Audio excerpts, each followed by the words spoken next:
এই কথাটা শুনে তাপসের ভেতর কিছু একটা ভেঙে পড়ল। ওরা তিনজন গেল নাকি দুজন?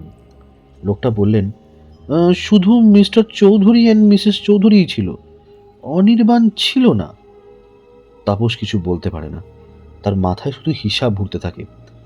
বাবা মা দুজনেই গেছে, দুটো বড় সুটকেস, নিজের গাড়ি ছেড়ে উবের। অনির্বাণ নেই, ফোন সুইচ অফ, রাত 2:43-এ মিস কল।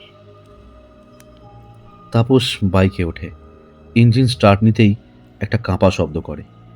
সে একবার পিছন ফিরে তাকাতে চায়, কারণ জানে ওই তালাবন্ধ গেটটার দিকে তাকালে মনটা আবার ভেঙে পড়বে। আজ আর কোনো রাস্তা নেই, না দরজা খোলার, না কাউকে জিজ্ঞেস করার, না কোনো উত্তর পাওয়ার।